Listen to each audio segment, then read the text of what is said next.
Hey everybody, this is Alex Merced from alexmercedcoder.dev, and in this video, basically what I want to do is just kind of do a newer sort of getting started with TypeScript video. This one assuming that you know JavaScript. So if you don't know JavaScript, so you don't know what if you don't know what I mean when I say a object, an array, a function, then you should be watching my TypeScript and JavaScript 101 video series, which I'll link to in the video description, where I kind of go from the language beginnings with JavaScript and TypeScript side by side. If you already know JavaScript, this is just going to show you that really TypeScript is just JavaScript, just with some extra stuff. Okay, and again, that extra stuff only matters if you're really good at JavaScript. So that's why always the key thing is to really focus on knowing your JavaScript skills. Okay, the stronger your JavaScript skills, the stronger all the other tools around it are. Okay, the tools can't make up for not knowing JavaScript, but once you know JavaScript, the tools can make you a much more powerful developer. Okay, so this includes using frameworks like React, Vue, Svelte, Solid.js. This includes using runtimes like Node, Bun, Deno.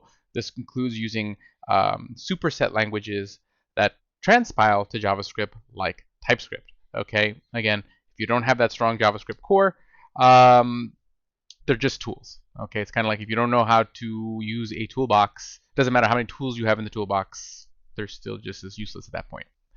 Okay, so always the focus should be JavaScript, JavaScript, JavaScript.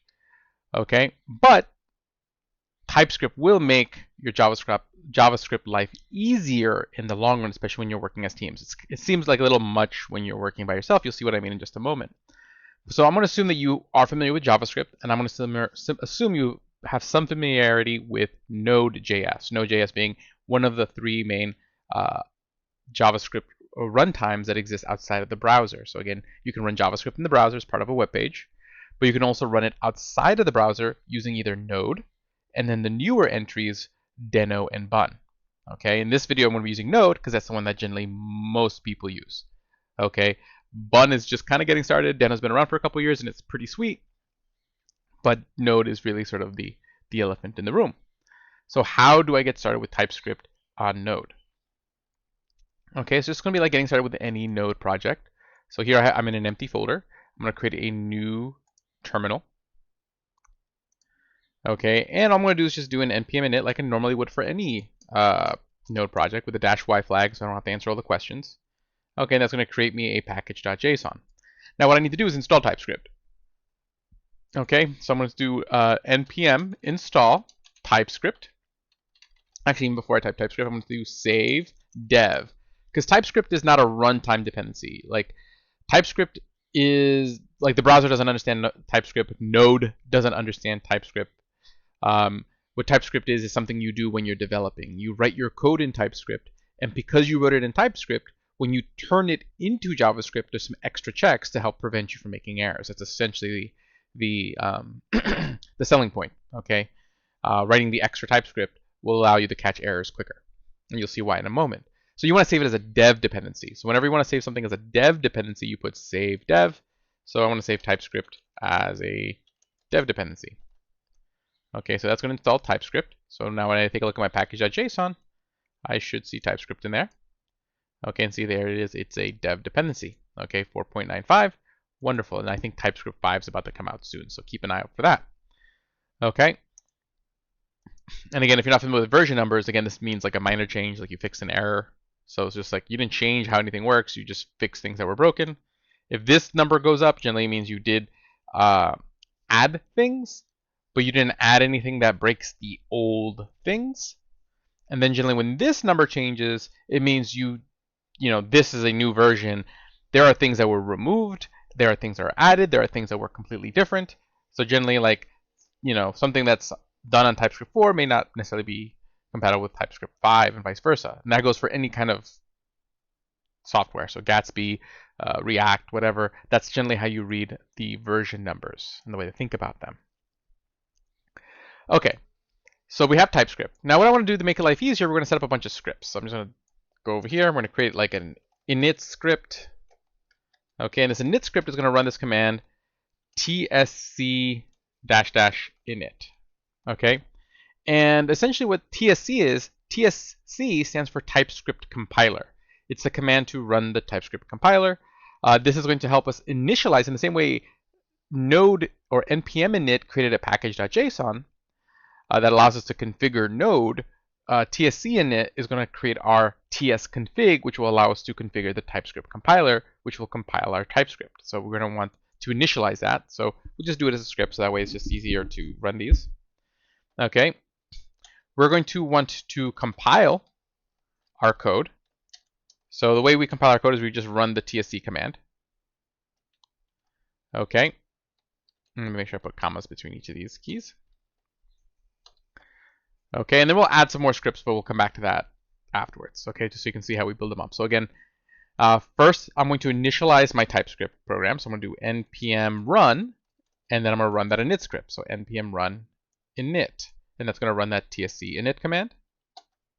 And again, that works because we installed TypeScript.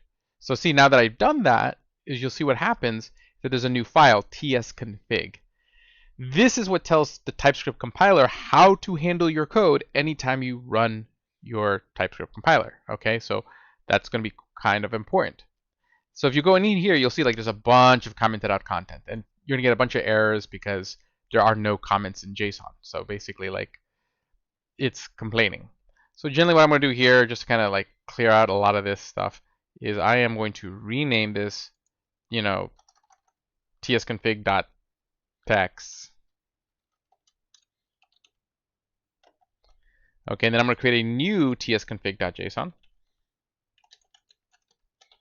And I'll just copy over the properties that I need. Okay, so I can just use this tsconfig.text. Okay, and again, we start off with this compiler options object. So I'm going to be like over here and say like compiler options. And you see like VS Code, I mean, who makes TypeScript? Microsoft. Who makes VS Code? Microsoft. So VS Code knows exactly what the tsconfig.json is and will help you. So you can see here I can just do compiler options. It already knows what it's supposed to be. That makes my life a lot easier. Okay. So now I can go here and just see kind of which settings I want to set. Okay. You can just read this and you'll see like it says, okay, this is the setting, and then this is what the setting does. Okay. There's only a couple of these that we really want. We definitely want target. Target basically says, when we convert your TypeScript into JavaScript, which version of JavaScript do you want to convert into? Okay. Generally, the safe one nowadays is 2016. Generally, like nowadays, we don't support Internet Explorer anymore, so we don't have to go all the way back to like ES6 anymore. Or I think back in those days, you had to go back to ES5 to support Internet Explorer. So nowadays, generally, most browsers are going to be able to support ES 2016. Because nowadays, there's changes to JavaScript every year, so there's an ES year number every year. Although I'm going to make this ES 2020. Okay, we're going to support the latest version of JavaScript. And the basic idea is the later the version of JavaScript, the less work the compiler has to do, because it doesn't have to convert you using new features into like older version of code. But keep in mind, when you're using TypeScript, you can use whatever exists in JavaScript, in the latest version of JavaScript. Okay, this just means what does it turn your TypeScript into on the other side. Okay, so let's go back to the text. Take a look at other settings. JSX preserve. Like this would be something you would do if you are using React, so that way it doesn't try to compile your JSX. Experimental decorators. That's an experimental feature that's been experimental since like for the last like so many years. Hopefully one day it's no longer experimental, but it's a sweet feature. I'm just trying to see if there's anything we want to do here. Module detection. Okay, yeah, we do want to define our module or module type. Okay, let me just see what the options are. I can do it like this.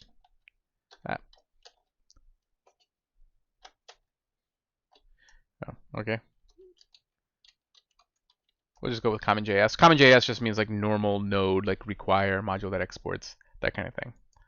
Module, CommonJS. Okay, this specifies your root directory. Specify the root folder within your source files. Okay, we may not need to change that. Okay. Module resolution, base URL. This is if you want to like, but basically a bunch of stuff where you can kind of resolve folders. We're not gonna get into that. Allow JS true be part of the program. That's if you just want to use JS.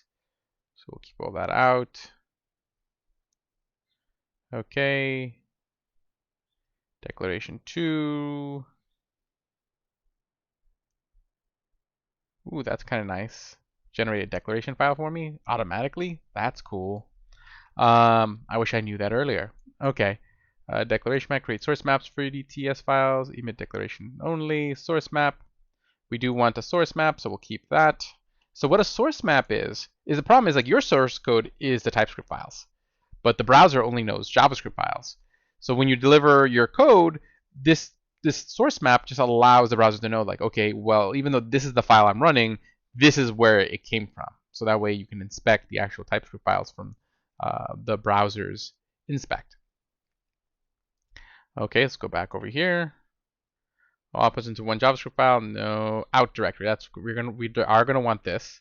This basically says like, hey, when you compile, where should your files go? Okay, right? By default, it's gonna put it in the same folder, but then all your files are gonna get jumbled. So generally, you're gonna want a folder for your source code, like your actual TypeScript code, and then you're gonna want a folder that's like where your output goes into. Typically, they're gonna call it dist. Okay, so like for distribution, this is what you distribute. This is the code that you're going to send out into the world. Okay, so we're going to want that. Remove source root debuggers. This is generally somewhere there's going to be a source directory. That's going to be like the last one I really kind of need. New line, no emit helpers, declaration, preserve imports, type checking. Hey, let's add strict true. Now what this does is that it's going to make it where everything has to be typed. So basically, like, you can't just use it just makes things stricter and puts you in strict mode. Okay, so you generally want to do that because you generally want to be the whole point of TypeScript is to enforce discipline in the way you write code. Okay, and strict null check, strict property, always strict true. I must already pass the source. I think that was right up here. Out file, emit, JavaScript support. Oh, okay, here we go. One moment. Okay, and the last couple we're going to want is what we want is the include directory. Okay, so this compiler options, and actually all this should be inside the compiler options object. So oops. So all this kind of goes in here. Okay. And then technically in here, I'm going to put in an include, and this basically just means like, hey, what am I compiling? Okay. And essentially you can put like a list of folders. Okay, so what we're going to do is we're going to say, hey, we want to compile the source directory. Okay. And then any subdirectories of that. Okay, and if you do it like that, basically what it's saying is like, okay, any directory inside the source directory. Okay, and then we're gonna need to put double quotes on this.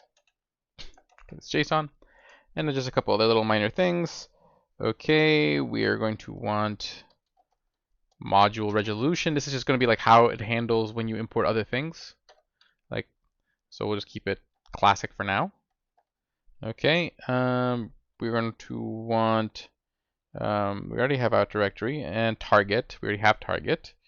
Okay, and we have module. Good. Okay, so we're good. So this is generally like the minimum you'd want to set. And again, there's other settings for this, but the main things is say, okay, this is the folder where your code is going to be. And this is where you want the stuff to come out of. Okay, so now what I can do is I can create my source folder to write my code. So I can just be like source. And let's just first create like, hello world dot ts. This is an example. Okay, and now if I do this, if I do like, let's say I want to create a variable const, my name. Now where TypeScript becomes different is that the idea here is that you need to type variables. So here in const my name, I would put a colon here and say, hey, this variable is a string. Okay, otherwise it's the same. I just say, hey, Alex Merced. The only difference now what's going to happen is if I try to give it something that's not a string, so let's say I give it the number 1. Okay, I'm going to get an error. Okay, in normal JavaScript, I would not get that error because in JavaScript, it has no idea what the variable is supposed to be. It just lets me do whatever I want. So the point of TypeScript is for me to be able to say, hey, this is what I intend to do. So this way VS Code can like give me errors. And like if I try to compile this code, so now if I run that compile script npm run compile. Okay, see, I get an error. It's going to tell me, hey, okay, cool. I didn't like the way I wrote the directory. Okay, oops, I think I need to put only one star there. Okay, but also it should say no inputs were found. Okay, yeah, because it didn't find the right directory. So let's try that again. There it goes. And see, it says, hey, you have one error in your file that, hey, I can't compile this because your types don't match. You specified a string for this variable and you assigned it a number. So the idea is that if I'm able to successfully compile my code, there should be no type errors. So that you get rid of a whole class of errors where you're passing in the wrong types of values to your variables, to your functions, and so forth. Okay, and that should really limit other types of errors. This does not prevent logical errors. So you may have all your types fine. Okay, all your types may be fine, but just you thought through the problem wrong. Your logic doesn't work. You iterated over an array, in a way that doesn't do what you wanted it to do. Okay, that's where unit tests come into play, where you actually run tests to make sure that the functions you write do what you expected them to do. But hey, already VS Code can lint to your code or catch syntax errors.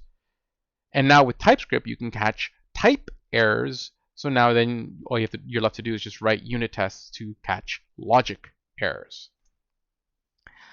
Okay, cool. So let's show you some more TypeScript. So that's essentially like here. So then again, I can make this a string.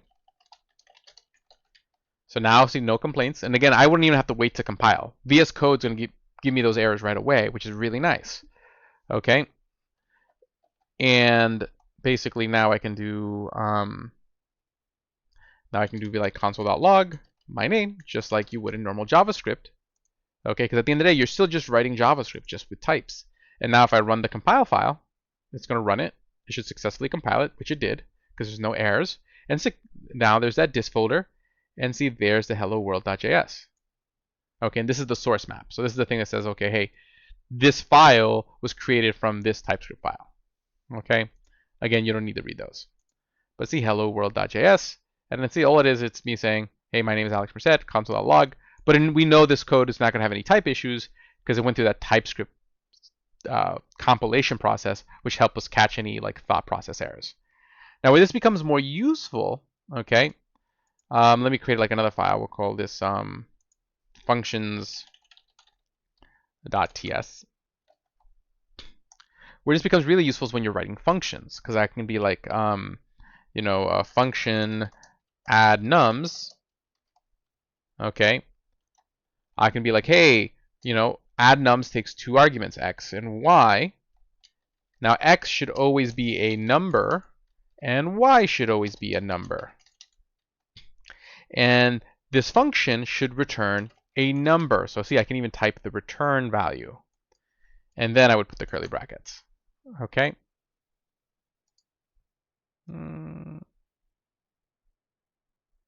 Okay, and see, right now it's complaining because I said it should return a number, but right now the function is not returning anything. So see, it's already kind of telling me like, hey, Alex, this doesn't look right. You told me this function returns a number, but looking at your function definition, it does not.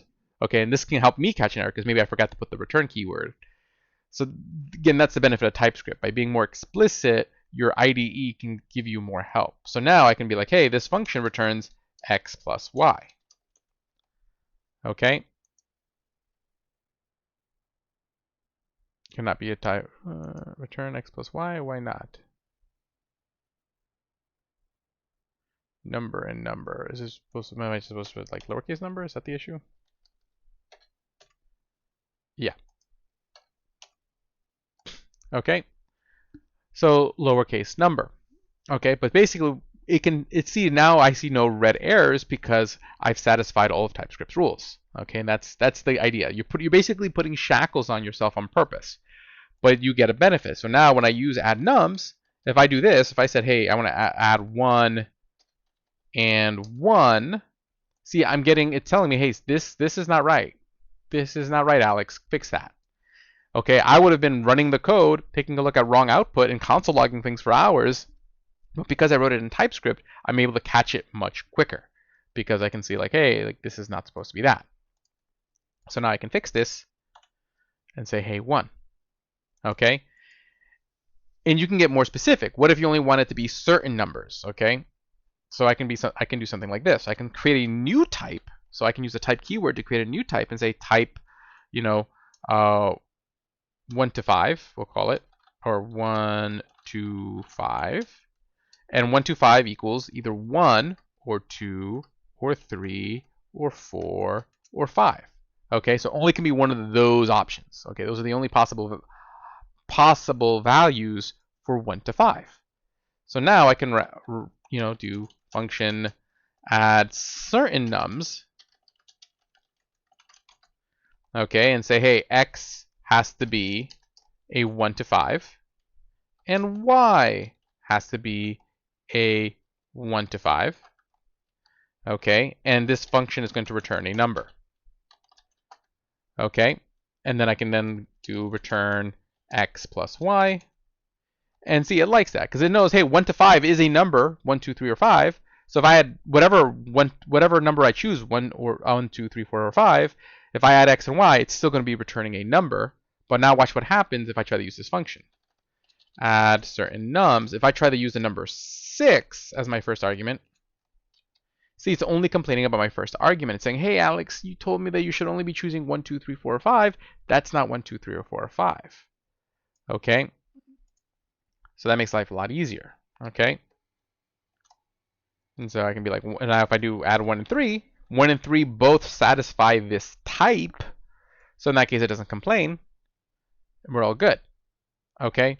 So the point is to be able to put rules on yourself, again, to prevent yourself from making mistakes.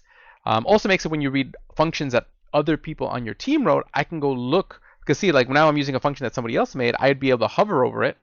So I can now hover over this code, and if I give it a second, it should pop up. And there I can see the signature. So even though let's say I didn't write this function, I can really quickly say, okay, hey, this function returns a number, and it takes 2 arguments, 1 to 5. And then if I'm wondering what 1 to 5 is, I'm able to go to definition and see what the definition of 1 to 5 is to figure out, hey, what would satisfy this type? Okay? So make sure that we don't give arguments to functions that they don't need. We give them exactly what the function needs, and then we know what the function gives us back. Okay, and then that when we write the function, that it meets that contract. Okay, we don't forget a return keyword because, again, TypeScript will complain. Okay, so that's pretty useful. Also really useful when it comes to objects. Okay, so we'll do an objects.ts. Okay, so when I'm doing objects, okay, let's say I want to make sure that, there's a bunch of person objects that always have a name and an age and nothing else. Okay, what you do is you then create what's called an interface. And I can say interface person, and then basically define the interface and say, hey, every person has a name property that is a string, and they have an age property, which is a number. Okay. Cool. So now if I say const Alex, I create a variable and I say, hey, Alex is a person.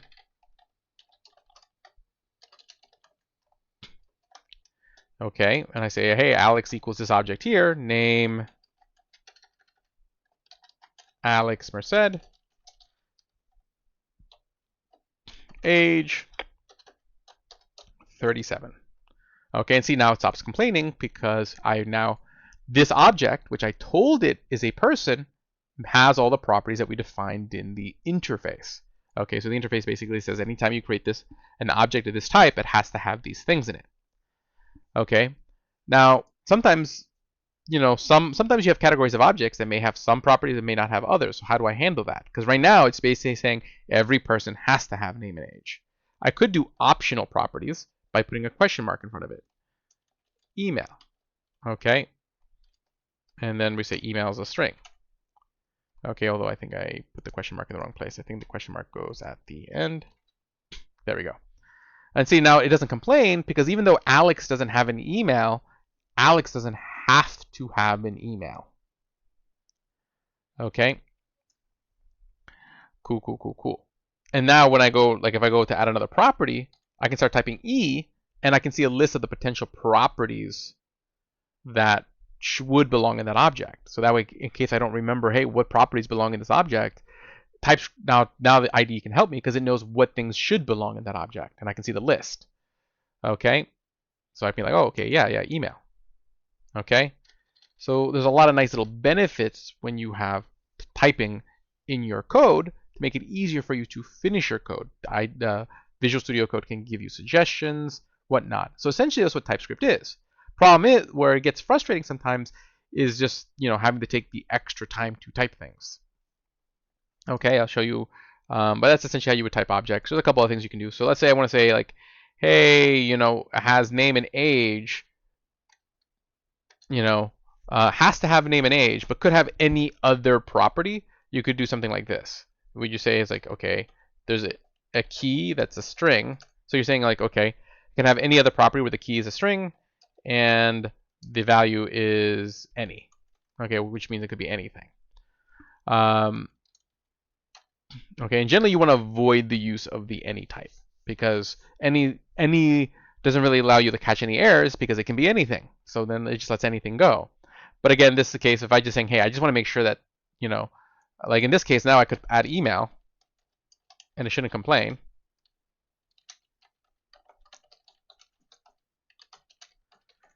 And see, it won't complain even though I never specified email because I said, hey, you can accept any other property where the key is a string and the value is anything. You generally don't want to do that if you can help it. Again, you generally want to avoid using the any keyword as a type because again, then there's no check.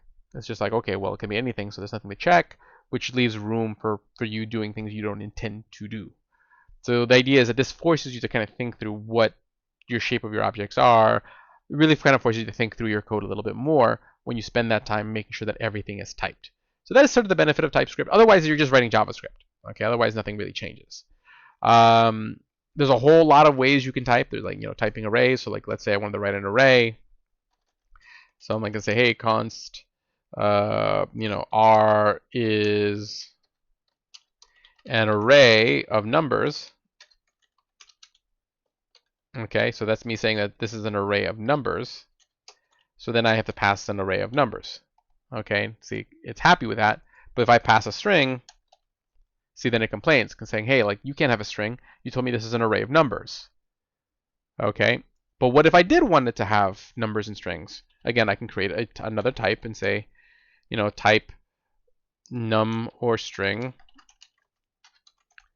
equals number or string. Okay, and then I can just change the type of this array to num or string. And see that, then it's happy. But then if I add a Boolean, or no, that's not a Boolean, that's a string. If I add a Boolean, see, now it complains about that because it's a whole different type of data. So the point of typing in any language is to help you think more clearly about your different data types. Okay, so you can think through about how data is interacting in your application more thoughtfully, which prevents you from making more mistakes in the long run. So if you type TypeScript, you'll find this kind of annoying at first. You're like, oh man, I have to do all this extra work. Why can't I just do this? Because the point is to not just do whatever you want, so that way you have some barriers. And again, you have the barriers to make sure that you think through your code as you write it. And two, you have the mechanisms in place to be able to check that code between you and your team members and be able to communicate better between you and your team members because types communicate to your fellow team members. So hopefully you guys enjoy that, this introduction to TypeScript. My name is Alex Merced from alexmercedcoder.dev. Have a great day and enjoy.